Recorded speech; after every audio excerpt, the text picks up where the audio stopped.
Thank you. We actually don't need that between me and you. Good morning, everybody. As I've been wonderfully and warmly introduced, my name is Yudhisthira. If you say Yudhisthira, it's totally okay, all right? The one question I have in looking out at this congregation is, where are all the Indian people? Because I come from Palo Alto, and half the population, half the Sangha there are people from India. And so it's obviously outwardly a little bit different. One of the remarkable things about the spiritual path, and especially when we see the deeper truth of who we are, that the outward appearances actually don't matter quite so much. I live and serve in the Ananda Palo Alto community, where I'm a light bearer. I'm a yoga teacher. Some yoga teachers look like yoga teachers. I've never looked like one, but I've taught Ananda yoga for over 30 years now. And it's been one of the greatest blessings of my life, because it was the entryway into what actually became much of my life's work for Ananda, which was to start first what became a meditation group. Terry and Joanne and I were talking about our earliest memories of one another, and it actually came in about 1993, I think, at a meditation group leaders retreat. No internet, people didn't have internet. So Kabir, at that point, Peter McDowell, was in charge of the meditation groups, and he would send out, we would get everything by mail. It was remarkable that we all showed up at the same time. But it was, those were the very beginnings of what became a large Ananda teaching center that first was in the Santa Cruz Mountains town of Boulder Creek. Janet went away. Some of you I've known quite well for a while, Wendy and Janice, having been part of Ananda Scotts Valley at one time. But Ananda Scotts Valley grew from what began as just a simple meditation group, and eventually became a center where we had a temple, not quite this large, but a beautiful temple, dedicated yoga studio, and a book and music store as well. Like many things, including many yoga studios, COVID was the reason that we ended up closing. It was September of 2020, and who knew how long it was going to go on? So there's a little bit about me, and I'll add a little bit more as we go along. My backstory is way too dramatic for me to begin to possibly share in this sort of a setting. A couple of you know me well enough to know just how dramatic it was. And the question I have for you is, do you know who Edwin Arnold is? Do you know who Edwin Arnold is? When we hear those words from the Gita, can I have that raised right there? Yeah. Thanks. When we hear those words from the Gita, Master used Edwin Arnold's translation of the Bhagavad Gita. And part of the reason I believe he used it was because of the beauty of the words. Edwin Arnold took the story and turned it into poetry. And I don't know so many of you read it beautifully. It was lovely. I'm going to read it again because maybe I should back up and give Swami Kriyananda some credit. If any of you want to actually prepare for Sunday service and do it well, imagine you were the one going to give a talk. Imagine it was you, not someone else. Because then what would happen is that you would read these and read them many times. And you would begin to feel them in your heart. You begin to work with them. And when I say them, I'm talking about this, the whispers, the affirmations for self-healing. That these are things that are transformative by the power that are contained, the vibrations, as Master said to Swami, it's my vibrations in the autobiography. And so it's Swami's vibrations here as well. His teaching in this just a few paragraphs is genius. The clarity with which he's able to make it clear, what is divine grace? What is truth? How does that really come to us? And he goes down in just an orderly way and gets to justice. And the connection between justice and divine grace is really the topic of this morning's talk. The truth, what is it? The law is, thank you. The law is perfected in love.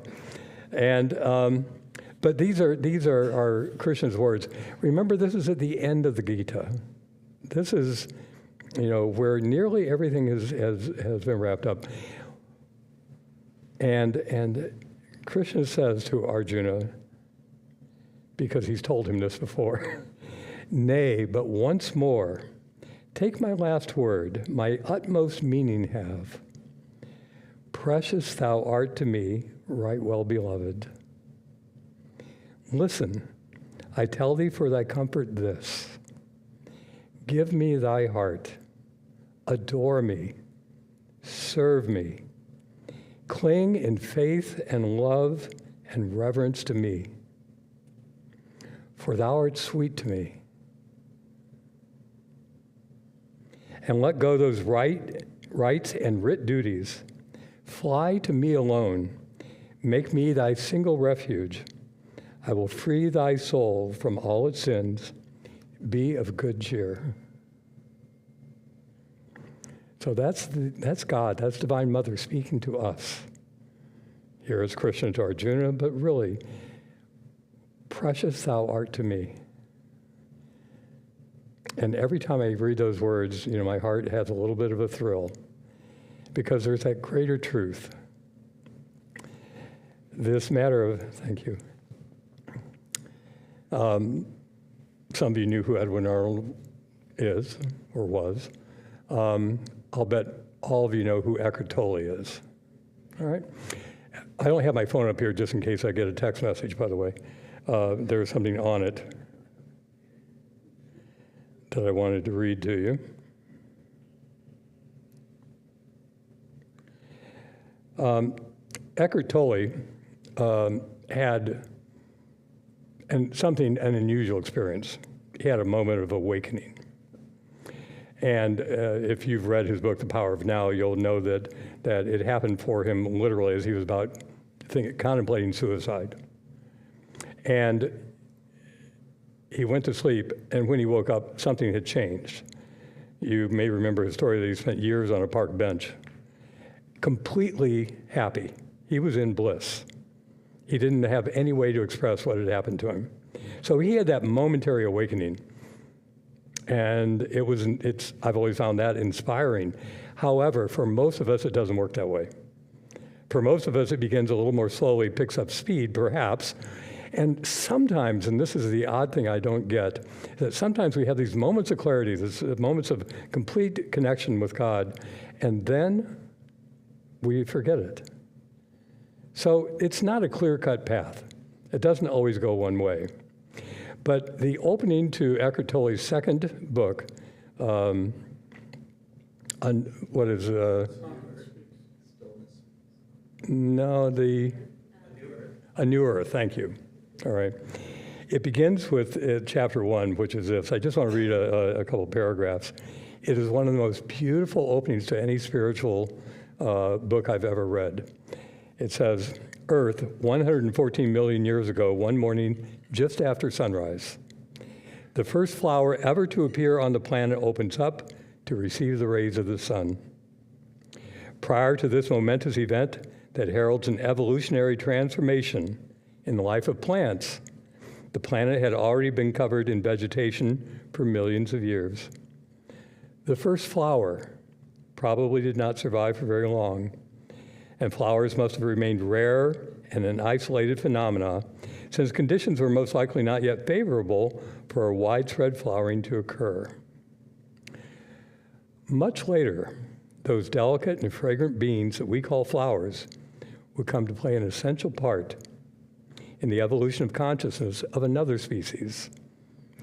Humans would be increasingly drawn to and fascinated by them.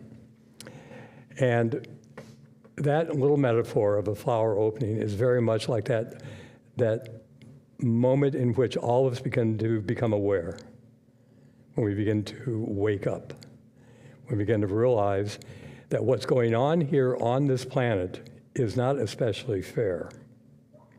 It doesn't seem right. But it's that very friction that tends to point us or move us in the direction of God. I don't know about you, but the most challenging times in my entire lifetime have also ended up proving to be the most productive at the end. It seems to be necessary on this planet for it to be that way. Last week's Touch of Light blog by Nayaswami Jyotish, some of you have read it, right? He refers to Sister Gyanamata, and that she was going through a period of great suffering, of great physical pain. And she didn't know what to pray for, so she said, what is the right prayer? And essentially the message came back to her, because I'm always in awe when I meet people like this, that they get these direct messages. They understand them clearly. For me, it's always like a matter of interpretation. I have to work my way through it. But when it comes to Sister Gyanamata, she got this wonderful prayer. Lord, change no circumstance, but change me. I may not have gotten every word right. But change no circumstance. Don't change the circumstances I'm in. Change me. And that's the challenge that we all end up facing. As I said, it's not a terribly fair situation we find ourselves in. And one of the things that I am always struck by is the way in which yoga, as a path, is able to somehow encapsulate and include and cover almost everything that's going on. And we have a number of scriptures, of course. I mean, we have the Bhagavad Gita, we have the Mahabharata. If all of you have not yet read the new Mahabharata book, by the way, by Kandev, I saw one out there, buy it. Read it, if you're drawn to these things at all. It is just the most masterful telling of the Mahabharata that I've ever seen. And it includes, of course, the Bhagavad Gita along the way. But back to my point is that the path of yoga covers this broad spectrum, and we find ourselves very much right in the middle. Because I'm from the Bay Area, the Golden Gate Bridge stands out as the suspension bridge. I realize there are others, there are longer ones these days, but the idea of a suspension bridge is actually a good image, because we find ourselves on the bridge. Where we came from, things weren't going so great. Well, sometimes they did, and that's the problem. Sometimes things went great, but there was always a sense of something lacking. For those of you who've done Raja Yoga, you may refer to this as Sankhya Yoga, or Sankhya Yoga philosophy. And there's a lot more to Sankhya than just what I'm saying, but essentially it boils down to this, that there's a separation. God is somewhere else, here I am. How do I close that gap? At the other end of this bridge is the other anchorage, of course. That anchorage in yoga is called Vedanta. And if we get over there, God is omnipresent. And not only is God omnipresent, because God is omnipresent in Sankhya as well, but our realization of it changes. We become aware of that divine presence. And again, we get these moments. But so here we are on this bridge, and this bridge actually is the path of yoga. And it would seem like a straightforward task to go from one side to the other. But clearly, I saw some of you nodding, it doesn't work that way, does it? It's as if on this bridge that you're heading one direction and there's lots of opportunities for U-turns. And where you just came from feels pretty darn familiar. There's a lot of things that went well. Maybe you had a good job. Maybe you had a good relationship. Maybe you had things that you really enjoyed about your life, good family, things like that. Or maybe things were really going not so well. But the interesting thing is whenever you turn on this bridge, the signs all promise you happiness. Wherever you go, happiness, head this way. And so it takes a while of doing these U-turns and going around and around before we honestly begin to get a sense of our true direction. One of the most wonderful things to do here at Ananda, in my experience, is to ask people, how did you find this path? Is one of the best questions. And the stories are sometimes miraculous. Sometimes they're heart-wrenching. But oftentimes, what they do is to lead us all into a place like this. One of the things that helps when we're traveling across this bridge, this path of yoga, is to do what we're doing here today. To be in the company of those who are also trying to go in the same direction that you are. It helps to keep us pointed in the right direction. And these signs that are out there, it's almost like the rules of the road. I just came back from a pilgrimage in India, and the rules of the road are different there. If any of you have ever traveled there, it was breathtaking and thrilling and fun and frightening. It felt death-defying every time we stepped into a vehicle. We had one opportunity to go from Ramakrishna's big temple in Dakshineshwar, where Master talks about meditating with his brother-in-law and his sister for 6 hours, And so we were right there where they were meditating. It was wonderful. We had this really great experience, and Kali, the Murti, the big Kali, was right there. Also, by the way, there were tens of thousands of people around. But when we left there, we went to a property that Master actually bought, Yogananda bought, and in India, SRF is known as YSS. So YSS runs this property. It was absolutely beautiful. And compared to the rest of the world around it, it was very, very clean, very still. And it was lovely to go there from all these crowds to this deep stillness. But the ride from one place to the other was absolutely hilarious. I could not have paid good money to get anything more fun. And it was in a tuk-tuk. Do you all know what tuk-tuks is? These little, like a motorcycle with a cage in the back. And we were all in that cage, except for me, which I was sitting next to the driver. And I was hanging up, trying to find someplace to hang on. And he kept pushing my elbow because, I was in his way because he had to maneuver. And it was just so hilarious. But anyway, when it comes time for us to begin to make progress, we need to figure out, which rules of the road we're going to follow. And there are some rules out there that literally apply to the roads. And they absolutely make sense. We all want to agree upon those rules. When we come to a stop sign, we all want to stop. When we come to a traffic signal, it's helpful if everybody obeys what's going on. And there's even a higher purpose. I mean, if you think in terms of nonviolence and chaos, you want to avoid chaos, you want to avoid violence, and so the traffic signal is a good thing. We all agree upon those rules. But then there are the rules that we buy into, the ones that don't end up actually being true, but we treat them as if they are.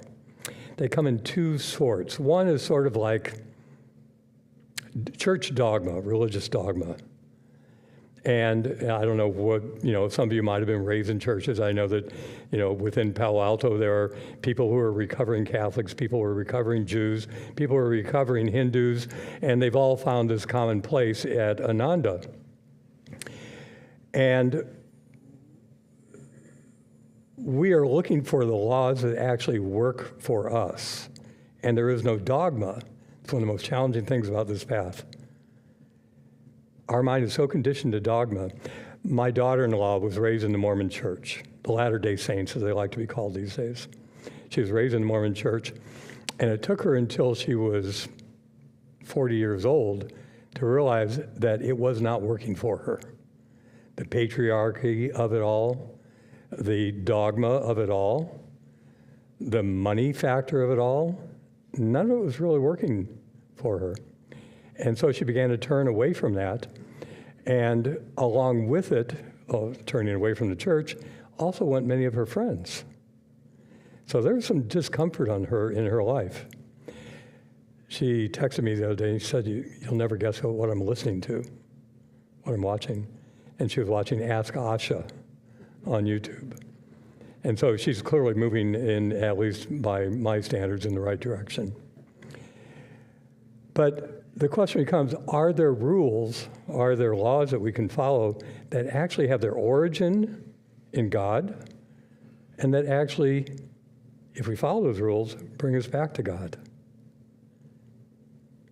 And there are. And this is where this path of yoga comes in. We all know, I suspect, about the 8 limbs of yoga. The 8 limbs of yoga are such an interesting model because of the fact that we tend to want to organize things. We want to follow things in an order. And you can. However, the way that waking up occurs is not always an orderly sort of a process. But once we've gotten a little bit of awakening, something oftentimes happens. Someone will come to us, we'll get inspired by someone. For me, it was my friend, a friend named Garth Gilchrist. I don't know if any of you know Garth. But Garth and I met decades and decades ago, and he handed me 2 things. He handed me the autobiography of a yogi. I had just gotten out of a graduate program in biochemistry. I was not able to take the AY, not at first. He also gave me a tape of a guy named Deepak Chopra talking about something called quantum healing. Deepak Chopra was the bridge that got me to master.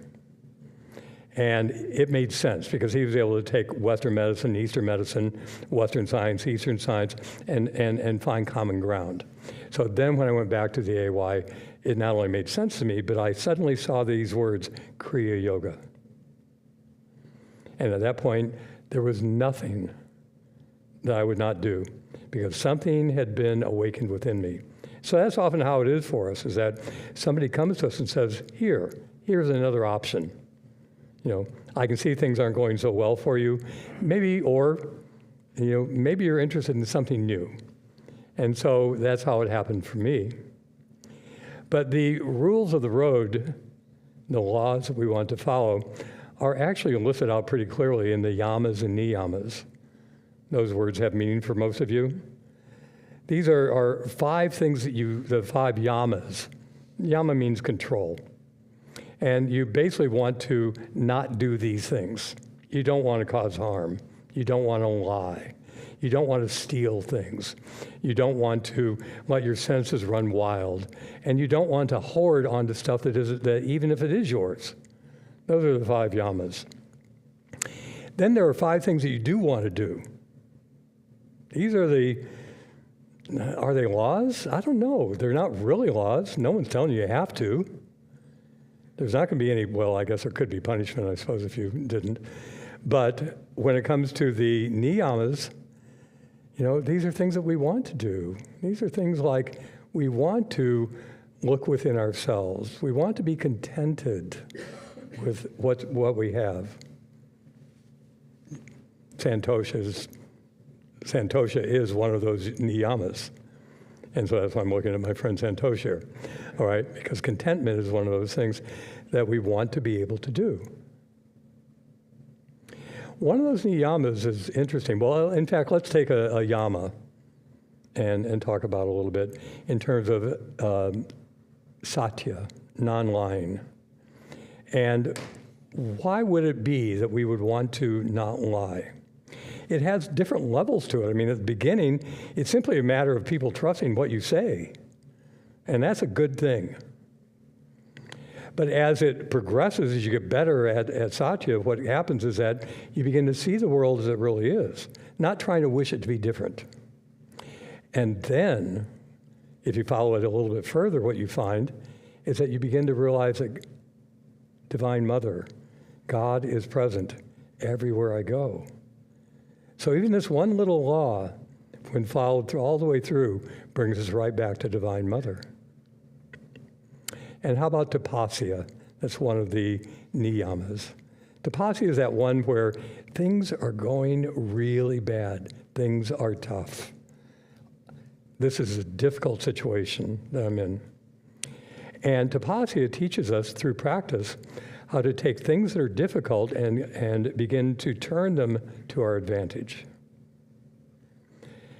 And it begins in the simple way of no longer resisting things that are challenging. But it brings us right back once again, when we perfect it, to everything is coming from God. Everything's coming from Divine Mother.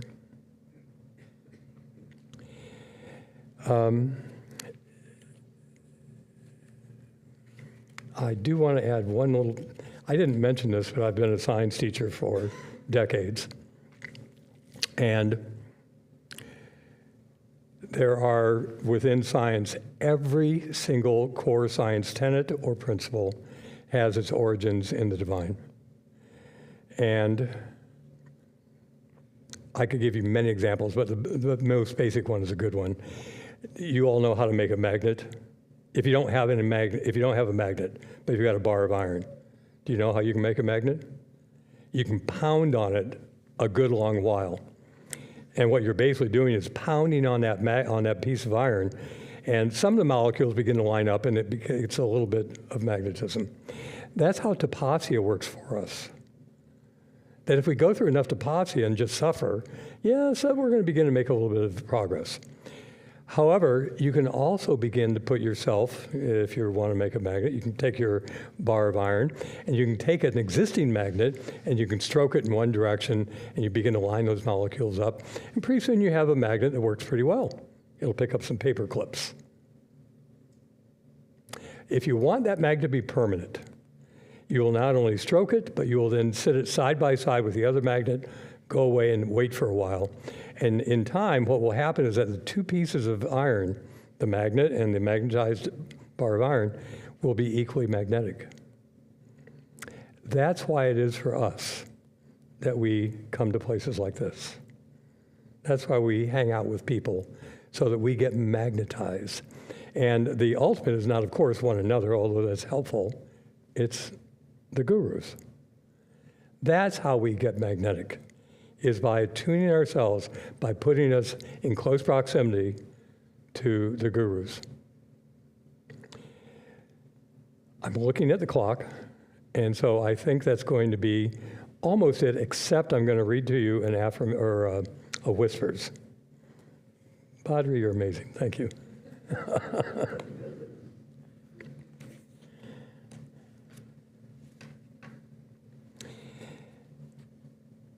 Lead my body chariot on the right path. Teach me, Lord, to conquer myself by myself. Bless me that my discrimination become the charioteer of the steeds of my five senses, firmly holding the reins of my mind.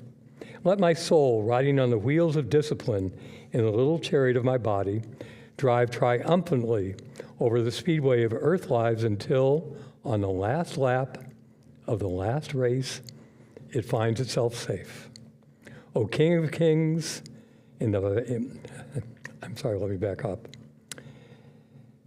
Let my soul, riding on the wheels of discipline in the little chariot of my body, drive triumphantly over the speedway of earth lives until, on the last lap of the last race, it finds itself safe, O King of Kings, in thy vast royal palace.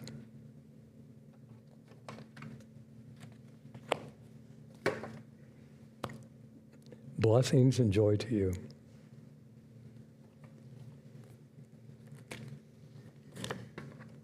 I've got a little more music to share with you. Thank you, Yudhisthira.